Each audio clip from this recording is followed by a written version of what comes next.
ओम साई राम साई राम। साईं मंदिर में आपका स्वागत है। साईं बाबा के परम आशीर्वाद से आपके सम्मुख लेकर आए हैं हिंदी भाषा में साईं सचरित्र। हम आशा करते हैं कि बाबा की दया दृष्टि हम सभी पर बनी रहे और उनका स्नेह हम सबको प्राप्त होता रहे। ओम साई राम साई राम। अध्याय 24। श्री बाबा का हास्य विनोद, चने की लीला, सुदामा की कथा, अन्ना चिचणीकर और मौसी बाई की कथा, बाबा की भक्त परायणता। प्रारंभ। अगले अध्याय में अमुक अमुक विषयों का वर्णन होगा। ऐसा कहना एक प्रकार का अहंकार ही है। जब तक अहंकार गुरु चरणों में अर्पित न कर दिया जाए तब तक सत्य स्वरूप की प्राप्ति संभव नहीं। यदि हम निर्भिमान हो जाएं तो सफलता प्राप्त होना निश्चित ही है। श्री साईं बाबा की भक्ति करने से ऐहिक तथा आध्यात्मिक दोनों पदार्थों की प्राप्ति होती है और हम अपनी मूल प्रकृति में स्थिरता प्राप्त कर शांति और सुख के अधिकारी बन जाते हैं। अतः मुमुक्षुओं को चाहिए कि वे आदर सहित श्री साईं बाबा की लीलाओं का श्रवण कर उनका मनन करें। यदि वे इस प्रकार प्रयत्न करते रहेंगे तो उन्हें अपने जीवन ध्येय तथा परमानंद की सहज ही प्राप्ति हो जाएगी। प्राय सभी लोगों को हास्य प्रिय होता है, परंतु स्वयं हास्य का पात्र कोई नहीं बनना चाहता। इस विषय में बाबा की पद्धति भी विचित्र थी। मनोविनोद जब भावपूर्ण होता तो वे अति मनोरंजक तथा शिक्षाप्रद होता था। इसलिए भक्तों को यदि स्वयं हास्य का पात्र भी बनना पड़ता था तो उन्हें उसमें कोई आपत्ति न होती थी। श्री हेमांड पंत भी ऐसा एक अपना ही उदाहरण प्रस्तुत करते हैं। चना लीला। शिरडी में बाजार प्रति रविवार को लगता है। निकटवर्ती ग्रामों से लोग आकर वहां रास्तों पर दुकानें लगाते और सौदा बेचते हैं। मध्याह्न के समय मस्जिद लोगों से ठसाठस भर जाया करती थी, परंतु इतवार के दिन तो लोगों की इतनी अधिक भीड़ होती थी कि प्राय दम ही घुटने लगता था। ऐसे ही एक रविवार के दिन श्री हेमांड पंत बाबा की चरण सेवा कर रहे थे। श्यामा बाबा के बाईं ओर और वे बावन राव बाबा की दाहिनी ओर थे। इस अवसर पर श्रीमान बूटी साहेब और काका साहेब दीक्षित भी वहां उपस्थित थे। जब श्यामा ने हंसकर अन्ना साहेब से कहा कि देखो, तुम्हारे कोट की बाह पर कुछ चने लगे हुए से प्रतीत होते हैं। ऐसा कहकर श्यामा ने उनकी बाह स्पर्श की जहां कुछ चने के दाने मिले। जब हेमांड पंत ने अपनी बाईं कोहनी सीधी की तो वे चने के कुछ दाने लुढ़क कर नीचे भी गिर पड़े, जो उपस्थित लोगों ने बीन कर उठाए। भक्तों को तो हास्य का विषय मिल गया और सभी आश्चर्यचकित होकर भांति भांति के अनुमान लगाने लगे, परंतु कोई भी ना यह जान सका कि ये चने के दाने वहां कहां से आए थे और इतने समय तक उसमें कैसे फंसे रहे। इसका संतोषप्रद उत्तर किसी के पास न था, परंतु इस रहस्य का भेद जानने को हर कोई उत्सुक था। तब बाबा कहने लगे कि इन महाशय अन्ना साहेब को एकांत में खाने की बुरी आदत है। आज बाजार का दिन है और ये चने चबाते हुए ही यहाँ आए हैं। मैं तो इनकी आदतों से भली भांति परिचित हूँ और ये चने मेरे कथन की सत्यता के प्रमाण हैं। इसमें आश्चर्य की बात ही क्या है। हेमांड पंत बोले कि बाबा, मुझे कभी भी एकांत में खाने की आदत नहीं है, फिर इस प्रकार मुझ पर दोषारोपण क्यों करते हैं। अभी तक मैं शिरडी के बाजार के दर्शन भी नहीं किए तथा आज के दिन तो मैं भूल कर भी बाजार नहीं गया, तब उनके खाने की बात तो दूर है। भोजन के समय भी जो मेरे निकट होते हैं उन्हें उनका उचित भाग दिए बिना मैं कभी भोजन ग्रहण नहीं करता। बाबा, तुम्हारा कथन सत्य है, परंतु जब तुम्हारे समीप ही कोई ना हो तो तुम या हम कर ही क्या सकते हैं। अच्छा बताओ, क्या भोजन करने से पूर्व तुम्हें कभी मेरी स्मृति भी आती है? क्या मैं सदैव तुम्हारे साथ नहीं हूँ? फिर क्या तुम पहले ही अर्पण कर भोजन की फिर क्या तुम पहले मुझे ही भोजन अर्पण कर किया करते हो? शिक्षा। इस घटना द्वारा बाबा क्या शिक्षा प्रदान कर रहे हैं, थोड़ा इस ओर ध्यान देने की आवश्यकता है।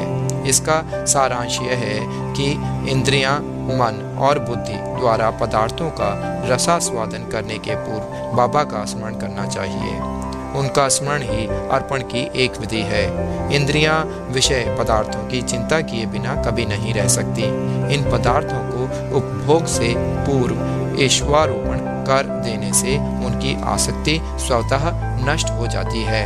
इसी प्रकार समस्त इच्छाएं, क्रोध और तृष्णा आदि कुप्रवृत्तियों को पहले ईश्वरारोपण कर गुरु की ओर मोड़ देना चाहिए। यदि इसका नित्याभ्यास किया जाए तो परमेश्वर तुम्हारी कुवृत्तियों के दमन में सहायक होंगे। विषय की रसास्वादन के पूर्व वहाँ बाबा की उपस्थिति का ध्यान अवश्य रखना चाहिए। तब विषय उपभोग के उपयुक्त है या नहीं, यह प्रश्न उपस्थित हो जाएगा और आचरण में सुधार होगा। इसके फलस्वरूप गुरु प्रेम में वृद्धि होकर शुद्ध ज्ञान की प्राप्ति होगी। जब इस प्रकार ज्ञान की वृद्धि होती है तो दैहिक बुद्धि नष्ट हो चैतन्य घन में लीन हो जाती है। वस्तुतः गुरु और ईश्वर में कोई पृथकत्व नहीं है और जो उन्हें भिन्न समझता है वह तो निरा अज्ञानी है और उसे ईश्वर दर्शन होना भी दुर्लभ है। इसलिए समस्त भेदभाव को भूलकर गुरु और ईश्वर को अभिन्न समझना चाहिए। इस प्रकार गुरु सेवा करने से ईश्वर कृपा प्राप्त होना निश्चित ही है और तभी वे हमारा चित्त शुद्ध कर हमें आत्मानुभूति प्रदान करेंगे। सारांश यह है कि ईश्वर और गुरु को पहले अर्पण किए बिना हमें किसी भी इंद्रिय ग्राह्य विषय का रसास्वादन ना करना चाहिए। इस प्रकार अभ्यास करने से भक्ति में उत्तरोत्तर वृद्धि होगी। फिर श्री साईं बाबा की मनोहर सगुण मूर्ति सदैव आंखों के सम्मुख रहेगी, जिससे भक्ति, वैराग्य और मोक्ष की प्राप्ति शीघ्र हो जाएगी। ध्यान प्रगाढ़ होने से क्षुधा और संसार के अस्तित्व की विस्मृति हो जाएगी और सांसारिक विषयों का आकर्षण स्वतः नष्ट होकर चित्त को सुख और शांति प्राप्त होगी। सुदामा की कथा। उपर्युक्त घटना का वर्णन करते करते हेमांड पंत को इसी प्रकार की सुदामा की कथा याद आई, जो ऊपर वर्णित नियमों की पुष्टि करती है। श्री कृष्ण अपने ज्येष्ठ भ्राता बलराम तथा अपने एक सहपाठी सुदामा के साथ संदीपनी ऋषि के आश्रम में रहकर विद्याध्ययन किया करते थे। एक बार कृष्ण और बलराम लकड़ियां लाने के लिए वन गए। संदीपनी ऋषि की पत्नी ने सुदामा को भी इसी कार्य के निमित्त वन भेजा तथा तीनों विद्यार्थियों के खाने को कुछ चने भी उन्होंने सुदामा के द्वारा भेजे। जब कृष्ण और सुदामा की भेंट हुई तो कृष्ण ने कहा, दादा मुझे थोड़ा जल दे दीजिए, प्यास अधिक लग रही है। सुदामा ने कहा, भूखे पेट जल पीना हानिकारक होता है, इसलिए पहले कुछ देर विश्राम कर लो। सुदामा ने चने के संबंध में ना कोई चर्चा की और ना कृष्ण को उनका भाग ही दिया। कृष्ण थके हुए थे, इसलिए सुदामा की गोद में अपना सिर रखते ही वे प्रगाढ़ निद्रा में निमग्न हो गए। तभी सुदामा ने अवसर पाकर चने चबाना प्रारंभ कर दिया।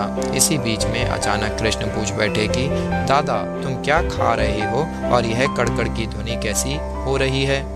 सुदामा ने उत्तर दिया कि यहाँ खाने को है ही क्या, मैं तो शीत से कांप रहा हूँ और इसलिए मेरे दांत कड़कड़ बज रहे हैं। देखो तो मैं अच्छी तरह से विष्णु सहस्त्र नाम भी उच्चारण नहीं कर पा रहा हूँ। यह सुनकर अंतर्यामी कृष्ण ने कहा कि दादा मैंने अभी स्वप्न में देखा कि एक व्यक्ति दूसरे की वस्तुएं खा रहा है। जब उससे इस विषय में प्रश्न किया गया तो उसने उत्तर दिया कि मैं खाक यानी धूल खा रहा हूँ।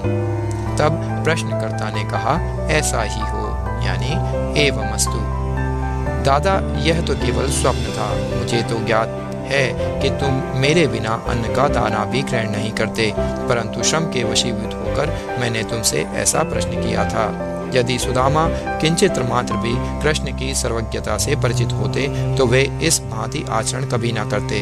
श्री कृष्ण के लंगोटिया मित्र होते हुए भी सुदामा को अपना शेष जीवन दरिद्रता में व्यतीत करना पड़ा, परंतु केवल एक ही मुट्ठी रूखे चावल यानी पोहा जो उनकी स्त्री सुशीला ने अत्यंत परिश्रम से उपार्जित किए थे, भेंट करने पर श्री कृष्ण बहुत प्रसन्न हो गए और उन्हें उसके बदले में स्वर्ण नगरी प्रदान कर दी। जो दूसरों को दिए बिना एकांत में खाते हैं, उन्हें इस कथा को सदैव स्मरण रखना चाहिए। श्रुति भी इस मत का प्रतिपादन करती है कि प्रथम ईश्वर को ही अर्पण करें तथा उच्छिष्ट हो जाने के उपरांत ही उसे ग्रहण करें। यदि यही शिक्षा बाबा ने हास्यिक रूप में दी है। अन्ना चिचणीकर और मौसीबाई। अब श्री हेमांड पंत एक दूसरी हास्यपूर्ण कथा का वर्णन करते हैं, जिसमें बाबा ने शांति स्थापन का कार्य किया है। दामोदर घनश्याम बावरे उपनाम अन्ना चिटनीकर बाबा के भक्त थे। वे सरल, सुदृढ़ और निर्भीक प्रकृति के व्यक्ति थे। वे निडरता पूर्वक स्पष्ट भाषण करते और व्यवहार में सदैव नगद नारायण से थे। यद्यपि व्यावहारिक दृष्टि से वे रूखे और असहिष्णु प्रतीत होते थे, परंतु अंतःकरण से कपटहीन और व्यवहार कुशल थे। इसी कारण बाबा उन्हें विशेष प्रेम करते थे। सभी भक्त अपनी अपनी इच्छा अनुसार बाबा के अंग अंग को दबा रहे थे। बाबा का हाथ कटहरे पर रखा हुआ था। दूसरी ओर एक वृद्ध विधवा उनकी सेवा कर रही थी, जिनका नाम वेणुबाई कौजल की था। बाबा उन्हें माँ शब्द से संबोधित करते थे तथा अन्य लोग उन्हें मौसीबाई कहते थे। वे एक शुद्ध हृदय की वृद्ध महिला थी। वे उस समय दोनों हाथों की उंगलियां मिलाकर बाबा के शरीर को मसल रही थी। जब वे बलपूर्वक उनका पेट दबाती तो पेट और पीठ का प्राय एकीकरण हो जाता था। बाबा भी इस दबाव के कारण यहाँ वहाँ सरक रहे थे। अन्ना दूसरी ओर सेवा में व्यस्त थे। मौसीबाई का सिर हाथों की परिचालन क्रिया के साथ नीचे ऊपर हो रहा था। जब इस प्रकार दोनों सेवा में जुटे थे तो अनायास ही मौसीबाई का मुख अन्ना के अति निकट आ गया। मौसीबाई विनोदी प्रकृति की होने के कारण ताना देकर बोली कि यह अन्ना बहुत बुरा व्यक्ति है और यह मेरा चुंबन करना चाहता है। इसके केश तो पक गए हैं, परंतु मेरा चुंबन करने में इसे तनिक भी लाज नहीं आती है। यह सुनकर अन्ना क्रोधित होकर बोले, तुम कहती हो कि मैं एक वृद्ध और बुरा व्यक्ति हूँ? क्या मैं मूर्ख हूँ? तुम खुद ही छेड़खानी करके मुझसे झगड़ा कर रही हो। वहाँ उपस्थित सब लोग इस विवाद का आनंद ले रहे थे। बाबा का स्नेह तो दोनों पर था, इसलिए उन्होंने कुशलता पूर्वक विवाद का निपटारा कर दिया। वे प्रेम पूर्वक बोले, अरे अन्ना, व्यर्थ ही क्यों झगड़ रहे हो? मेरी समझ में नहीं आता कि माँ का चुम्बन करने में दोष ही क्या है। बाबा के शब्दों को सुनकर दोनों शांत हो गए और सब उपस्थित लोग जी भरकर ठहाका मारकर बाबा के विनोद का आनंद लेने लगे। बाबा की भक्त परायणता। बाबा भक्तों को उनकी इच्छा अनुसार ही सेवा करने दिया करते थे और इस विषय में किसी प्रकार का हस्तक्षेप उन्हें सहन न था। एक अन्य अवसर पर मौसीबाई बाबा का पेट बलपूर्वक मसल रही थी, जिसे देखकर दर्शकजन व्यग्र होकर मौसीबाई से कहने लगे कि माँ, कृपया कर धीरे धीरे ही पेट दबाओ। इस प्रकार मसलने से तो बाबा की अंतड़ियाँ और नाड़ियाँ ही टूट जाएंगी। वे इतना कह भी ना पाए थे कि बाबा अपने आसन से तुरंत उठ बैठे और अंगारे के समान लाल आंखें कर क्रोधित हो गए। साहस किसे था जो उन्हें रोके? उन्होंने दोनों हाथों से सटके का एक छोर पकड़कर नाभि में लगाया और दूसरा छोर जमीन पर रख उसे पेट से धक्का देने लगे। सटका यानी सोटा लगभग 2 या 3 फुट लंबा था। अब ऐसा प्रतीत होने लगा कि वह पेट में छिद्र कर प्रवेश कर जाएगा। लोग भयभीत हो उठे कि अब पेट फटने ही वाला है। बाबा अपने स्थान पर दृढ़ हो उसके अत्यंत समीप होते जा रहे थे और प्रतिक्षण पेट फटने की आशंका हो रही थी। सभी किंग कर्तव्यमूढ़ हो रहे थे। वे आश्चर्यचकित और भयभीत हो ऐसे खड़े थे मानो गूंगों का समुदाय हो। यथार्थ में भक्तगण का संकेत मौसीबाई को केवल इतना ही था कि वे सहज रीति से सेवा शुश्रूषा करें। किसी की इच्छा बाबा को कष्ट पहुंचाने की नहीं थी। भक्तों ने तो यह कार्य केवल सद्भावना से प्रेरित होकर ही किया था। परंतु बाबा तो अपने कार्य में किसी का हस्तक्षेप कण मात्र भी न होने देना चाहते थे।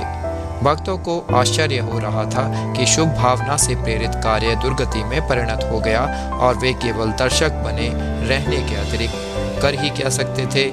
भाग्यवश बाबा का क्रोध शांत हो गया और सटका छोड़कर वे पुनः आसन पर विराजमान हो गए। इस घटना से भक्तों ने शिक्षा ग्रहण की कि अब दूसरों के कार्य में कभी भी हस्तक्षेप ना करेंगे और सबसे उनकी इच्छा अनुसार ही बाबा की सेवा करने देंगे।